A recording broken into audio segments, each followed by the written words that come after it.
Kapitola 6. Potom som videl, ako prišli k úpätiu vrchu ťažkosti, kde bol prameň. Okrem cesty, ktorá viedla priamo od brány, tam boli aj ďalšie. Jedna bola vľavo, druhá vpravo, ale úzka cesta viedla priamo na vrch. Kresťan sa zastavil pri prameni a napil sa, aby sa občerstvil. Potom začal stúpať do vrchu s piesňou na perách. Hoci breh je príkry, dostať sa naň chcem. Obrátim tam kroky napred, lebo viem, tade vedie cesta do života slávy. Neboj sa, len vpred, veď ty si víťaz pravý.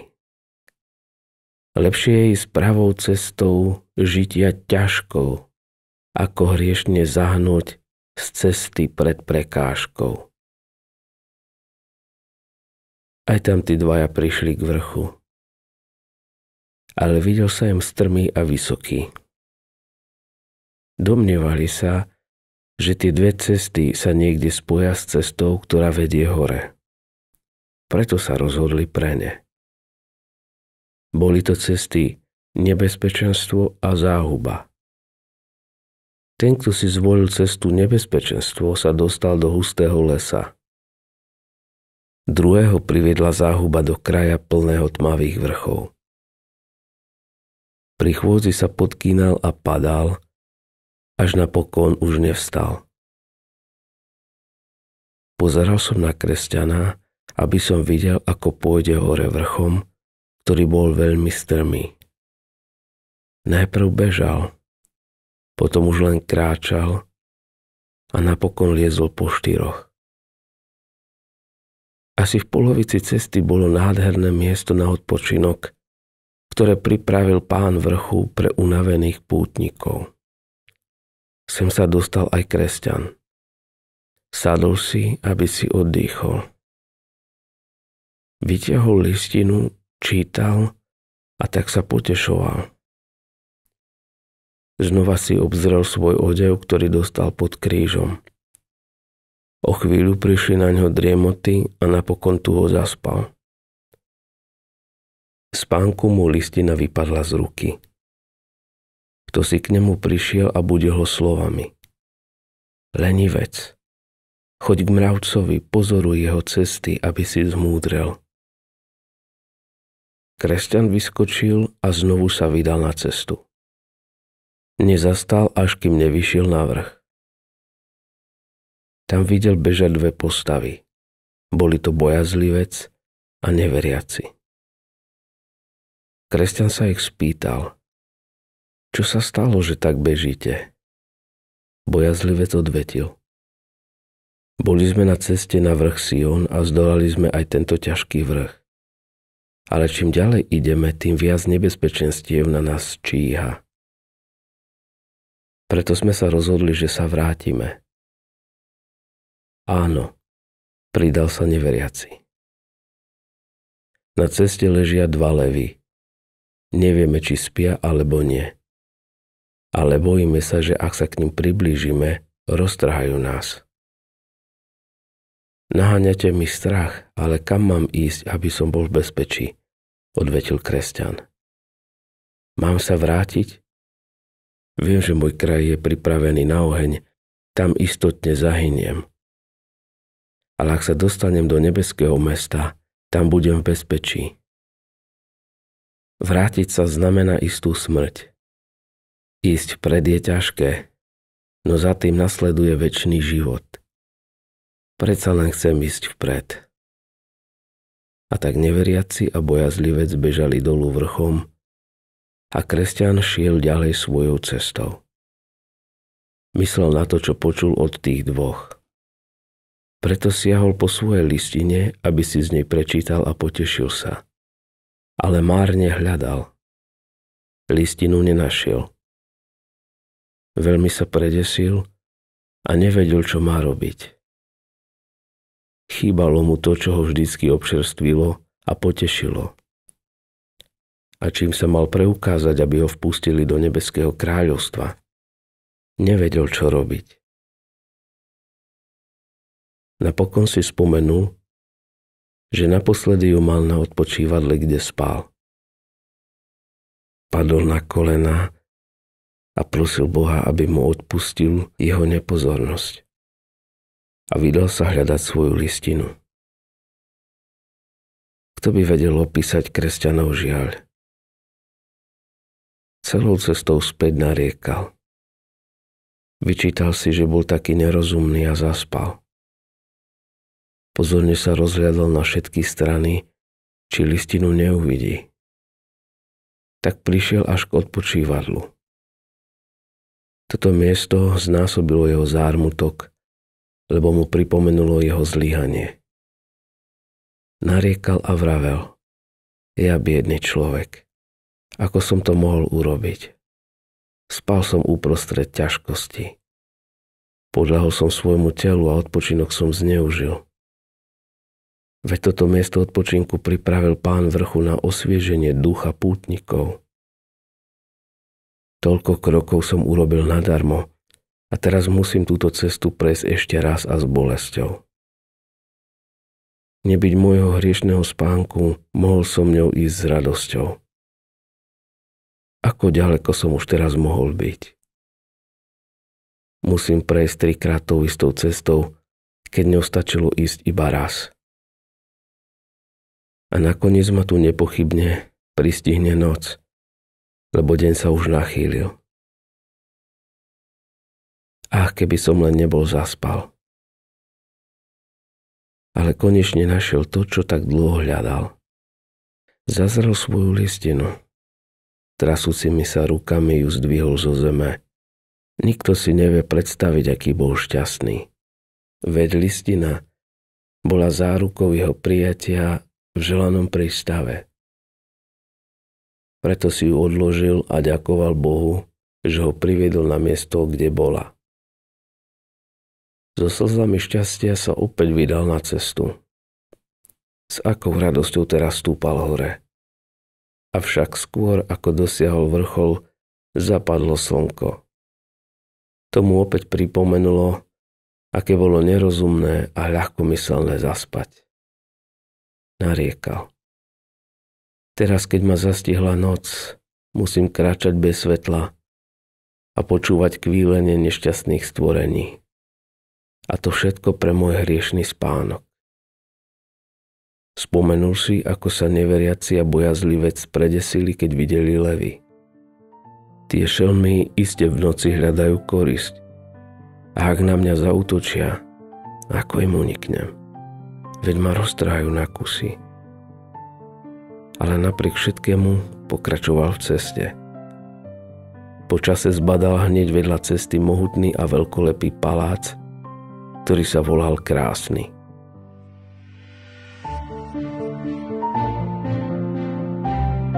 Kapitola 7. Vo sne som videl, ako sa kresťan ponáhľal vpred, aby tam podľa možností prenocoval. Zakrátko prišiel k úzkému priechodu, ktorý bol neďaleko obydlia vrátnika. Na ceste zbadal 2 levy. Pomyslel si: toto je to nebezpečenstvo, ktoré zahnalo neveriaceho a bojazlivca späť. Levy boli uviazané na reťaziach, avšak to kresťan nevidel. Veľmi sa bál a napadlo mu, či nemá nasledovať neveriaceho a bojazlivca. Bol si istý, že ide na istú smrť. Ale vrátnik menom strážca videl, že kresťan zastal a váha. Preto na neho zavolal: máš tak málo síl? Neboj sa levov, sú uviazané. Sú tam preto, aby overili vieru a odhalili tých, ktorí ju nemajú. Drž sa stredu cesty a nič zle sa ti nestane.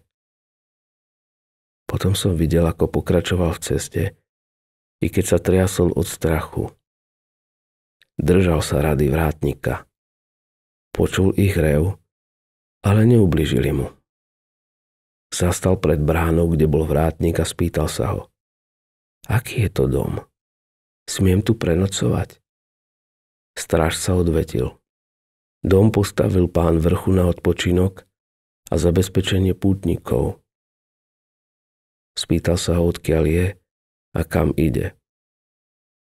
Idem z mesta Skazy a putujem na vrch Sion, ale pretože už zapadlo slnko, bol by som rád, keby som tu mohol prenocovať, odvetil kresťan. Ako sa voláš? Opýtal sa strážca. Teraz sa volám kresťan, ale predtým som mal meno odsúdený. Strážca sa ho opýtal. Ale ako to, že ideš tak neskoro? Slnko už zapadlo. Kresťan odpovedal. Bol by som prišiel skôr, ale zaspal som na odpočívadle cestou na vrch ťažkosti. V spánku som stratil svoju listinu a skôr ako som to zbadal, vystúpil som až na vrchol. Keď som to zistil, začal som ju hľadať. Bol som smutný, lebo som sa musel vrátiť až na miesto, kde som zaspal. Tam som ju našiel a teraz som tu. Dobre, zavolám jednu z domácich tohto domu. Ak sa jej bude páčiť tvoja reč, zavedie ťa k ostatným z rodiny. To je náš domový poriadok, odvetil strážca. Vrátnik zazvonil a z dverí vyšla vážna a krásna žena menom Opatrnosť. Spýtala sa, čo od nej chcú. Strážca jej povedal. Tento človek je na ceste z mesta Skazy a ide na vrch Sion. Je unavený a už je tma. Chce tu prenocovať. Povedal som mu, že ťa zavolám a keď s ním prehovoríš, urobíš, čo podľa domového poriadku uznáš za dobré. Opatrnosť sa kresťana spýtala, odkiaľ je, kam ide a ako sa dostal na úzkú cestu.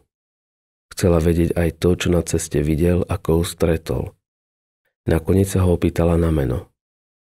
Volám sa Kresťan, odvetil.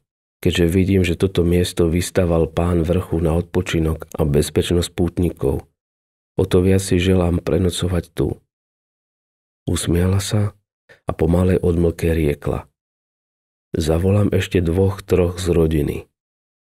Šla k dverám a zavolala múdrosť, zbožnosť a lásku. Tie sa s ním trochu pozhovárali a potom ho zaviedli do kruhu rodiny. Mnohí ho na prachu domu vítali slovami: Vojdi, požehnaný pánov. Tento dom vystával pán vrchu na to, aby tu pohostil pútnikov ako si ty. Poďakoval a nasledoval ich. Vošiel do domu a sadol si. Dohodli sa, že kým bude hotová večera, porozprávajú sa. Aby čo najlepšie využili čas, podujali sa na to zbožnosť, múdrosť a láska. Zbožnosť hovorí: Poď, milý kresťan, chceme sa o tebe dozvedieť čo najviac a najmä o tom, čo všetko si prežil na svojej ceste. Kresťan odpovedá: Veľmi rád, teším sa, že máte takú dobrú náladu. Zbožnosť sa pýta: Čo spôsobilo, že si sa rozhodol pre tento pútnický život? Hovorí kresťan: Z rodného kraja ma vyhnal hlas, ktorý mi hovoril, že ak zostanem tam, kde som, istotne zahyniem. Zbožnosť sa pýta: Ale ako sa stalo, že si vyšiel zo svojej vlasti a vydal sa touto cestou? Kresťan odpovedal: Sám Boh to tak chcel. Mal som veľký strach zo zahynutia a nevedel som, kam sa obrátiť. A vtedy prišiel za mnou istý človek. Bol to evanjelista. Keď som sa triasol od strachu, plakal a nevedel, čo ďalej, ukázal mi cestu k tesnej bráne, ktorú by som inak nikdy nenašiel. Nuž a tá ma doviedla až k tomuto domu. Zbožnosť sa pýta: A nešiel si popri dome vykladača? Áno. Stretol som sa s ním. Ukázal mi veci, ktoré si budem pamätať, dokiaľ budem žiť. V prvom rade to, že Kristus udržuje v srdci človeka svoje dielo milosti. A to aj napriek satanovmu úsiliu to zničiť. Potom to, ako človek pre svoje hriechy strátil všetku nádej na Božie milosrdenstvo. A nakoniec sen istého človeka, ktorý videl, že nastal súdny deň. Zbožno sa pýta: porozprával ti ten sen? Kresťan odpovedal: áno, a bolo to strašné. Bolelo ma srdce, no som rád, že som to počul. Zbožno sa pýta: to je všetko, čo si u vykladača počul? Kresťan odpovedá: nie. Ukázal mi nádherný majestátny palác i ľudí v ňom, ktorí boli oblečení v zlate. Prišiel tam odvážny muž a prerúbal si cestu cez ozbrojencov, ktorí stáli vo dverách a bránili mu vstúpiť, hoci mal vojsť a získať večnú slávu. Bol som radostný, keď som to videl. Keby som nemusel ísť ďalej, bol by som v dome toho človeka zostal. Zbožno sa pýta: čo si ešte videl na ceste? Kresťan odpovedá: keď som prešiel kus cesty, videl som Krista visieť na kríži a krvácať. Jediný pohľad na neho spôsobil, že bremeno zo mňa spadlo. Dovtedy som sa trápil a vzdýchal pod jeho váhou. Bolo to veľmi zvláštne až neuveriteľné, lebo niečo také som nikdy predtým nevidel. Pokiaľ som tam stál a hľadel na neho, lebo nebolo možné nevidieť ho, prišli ku mne 3 skvejúce sa postavy. Jedna z nich mi oznámila, že mám odpustené hriechy. Druhá mi vyzlíkla šaty a dala mi tento nádherný odev. Tretia mi dala na čelo znamenie a túto zapečatenú listinu. Zbožno sa pýta: ale videl si ešte viac? Je to tak? Kresťan odpovedá: to, o čom som rozprával, bolo to najlepšie zo všetkého, ale videl som aj všeličo iné. Napríklad 3 mužov: hlupáka, leňocha a odvážlivca, ktorí spali nedaleko cesty spútaní reťazami. Ale nemohol som docieliť, aby sa prebrali a odišli. A takisto som videl aj formalistu a pokrytca preliezať múr. Vraveli, že aj oni idú na Sion, ale čoskoro odpadli. Ani oni mi nechceli veriť. Zatiaľ najťažšie však bolo výjsť na tento vrch, prejsť okolo levov a uniknúť ich tlame. A nebyť vrátnika, ktorý stojí pri bráne, neviem, či by som sa nevzdal a nevrátil sa. Ale teraz ďakujem Bohu, že som tu. A ďakujem aj vám, že ste ma prijali. Múdrosti sa videlo za dobré položiť mu ešte niekoľko otázok. Múdro sa pýta: nemyslíš občas na krajinu, odkiaľ si prišiel? Ale áno, mám však pritom pocit hanby a odporu. Keby som sa tam chcel vrátiť, mohol som využiť niektorú z mnohých príležitostí, ktoré sa mi naskytli. Ale ja túžim po lepšej vlasti, po tej nebeskej. Múdro sa pýta: a nesieš so sebou ešte niečo? Kresťan odpovedá: žiaľ áno, ale proti svojej vôli. Je to moje telesné zmýšľanie, ktoré sa páčilo nielen mne, ale aj všetkým mojim krajanom. Spôsobuje mi to len bolesť. A keby to šlo, volil by som nikdy viac na to nemyslieť. Ale aj keď chcem robiť to, čo je najlepšie, pridrža sa ma to, čo je zlé. Múdro sa ďalej pýta: nezdá sa ti, že niekedy si niečo premohol a inokedy ti to spôsobuje problémy? Kresťan: áno, stáva sa mi to. Múdro sa pýta: vieš, kedy napríklad premáhaš svoj vnútorný nepokoj? Kresťan: áno, vždy vtedy, keď myslím na kríž a hľadím na svoj nádherný odev.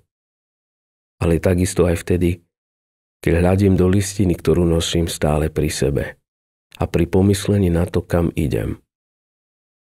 Múdro sa pýta: a čo tak roznecuje tvoju túžbu po vrchu Sion? Teším sa, že tam uvidím živého, ktorý za mňa zomrel na kríži. A tiež preto, že tam budem zbavený všetkého, čo mi je na príťaž.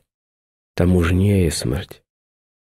Tam budem žiť v spoločnosti toho, ktorého mám najradšej. Milujem ho, lebo ma zbavil bremena. Túžim, veľmi túžim byť tam, kde viac nezomriem a kde budem v spoločnosti tých, ktorí neprestajne volajú Svätý, svätý, svätý. Potom sa opýtala Láska. Si ženatý? Máš rodinu? Mám ženu a 4 deti. A prečo si ich nepriviedol so sebou? Kresťan sa rozplakal a povedal. Ach, tak rád by som to urobil. Ale oni všetci boli proti mojej púti. Láska hovorí. Mal si s nimi hovoriť a ukázať im, aké nebezpečné je zostať tam. Kresťan odpovedal. To som urobil. Povedal som im, že mi Boh ukázal, ako zahynie naše mesto. Ale oni si mysleli, že žartujem. Neverili mi. Láska sa pýta. Modlil si sa k Bohu, aby požehnal tvoje slová? Áno, a veľmi. Moja žena a deti sú mi veľmi drahé. Láska sa pýta ďalej. A povedal si im aj o svojom zármutku a strachu pred zahynutím? Áno, a to znova a znova. Mohli vidieť môj strach aj moje slzy. Veľmi som sa bál súdu, ktorý príde, ale ani to všetko ich nepohlo, aby išli so mnou. Láska sa pýta. Čím to odôvodňovali? Moja žena sa bála opustiť svet a deti sa oddali bláznivým a márnym rozkošiam mladosti. Preto ma nechali putovať samého. Láska sa pýta. A nebolo to preto, že tvoj život bol iný ako to, čo si im hovoril? Neboli tvoje slova v rozpore so spôsobom tvojho života? Kresťan odpovedal. Je pravda, že svojim životom sa nemôžem chváliť. Som si vedomý mnohých pokleskov. Viem, že človek môže svojim správaním pokaziť všetko to, čo chcel dosiahnuť slovami. Dával som si však pozor, aby som im nezavdal príčinu nevydať sa so mnou na cestu. Naopak, vraveli mi, že si všetko príliš beriem k srdcu a že sa zriekam vecí, v ktorých oni nevidia nič zlé. Ba dokonca sa nazdávam, že ak im niečo prekážalo, tak to bolo to, že som sa až úzkostlivo usiloval, aby som nehrešil proti Bohu a svojmu blížnemu, neurobil niečo zlé. Láska odpoveda.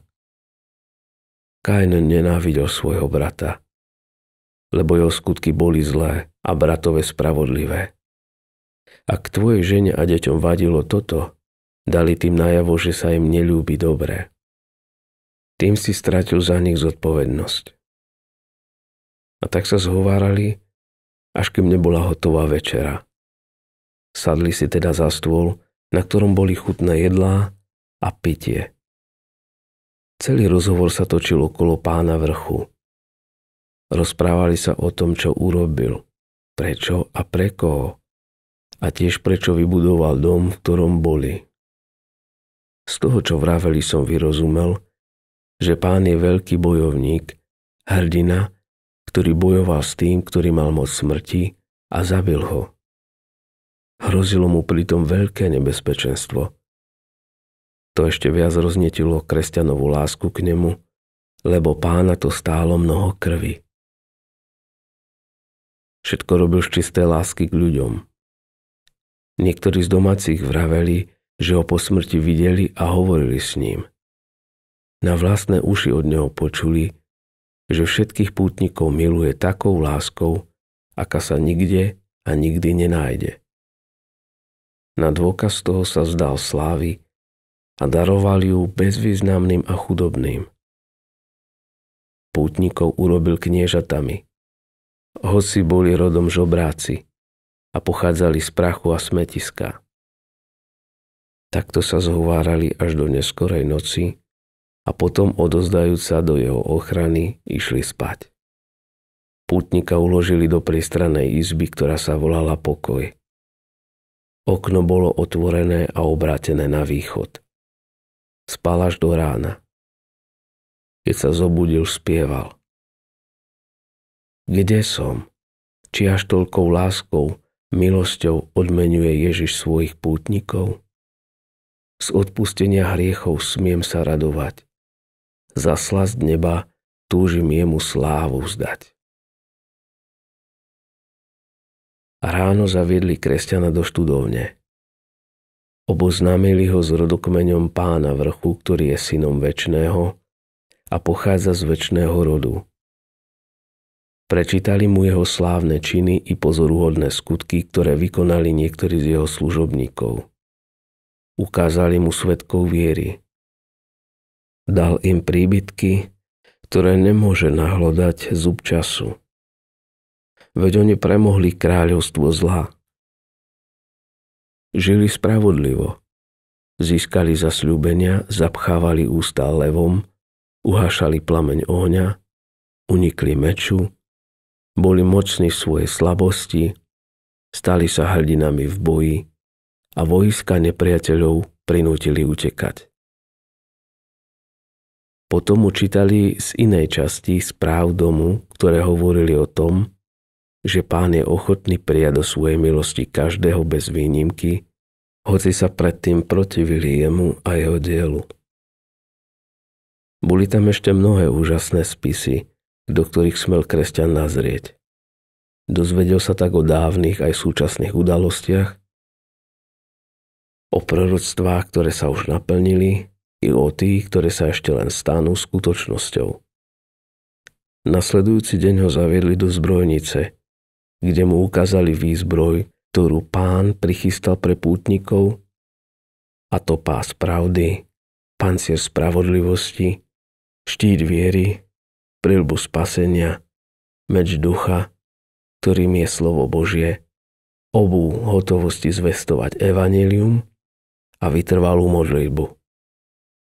Bolo tam toho toľko, že to na službu Pánovi vystačí pre všetkých bojovníkov. Ukázali mu aj niektoré nástroje, pomocou ktorých Boží služobníci vykonávali zázračné veci. Mojžišovu palicu, kladivo a stanový kolík, ktorým Jahel zabila Sizeru, krčahy, trúby a fakle, ktorým Gedeon zahnal madianske vojská, bodec na voli, ktorým Šamgar zabil 600 Filištínov, aj oslú čelusť, ktorou Samson zabil 1000 Filištínov. Nevynechali ani prak a kameň, ktorým Dávid zabil obra Goliáša, ale ani meč, dých úst Pána Ježiša, ktorým zahubí človeka neprávosti, syna zatratenia. Okrem toho mu ukázali aj mnoho iných vecí, ktoré kresťanovi spôsobili veľkú radosť. Keď chceli ísť ďalej, požiadali ho, aby zostal ešte jeden deň. Chceli mu ukázať nádherné vrchy, ktoré sú k vytúženému cieľu ešte bližšie ako miesto, kde je teraz. Vedeli, že ho to poteší, a tak zostal. Ráno ho vyviedli na strechu domu a kázali mu hľadieť na juh. V diaľke videl prekrásnu krajinu uprostred hôr, plnú viníc, rozličných ovocných stromov a krásnych kvetov i prameňov a studní.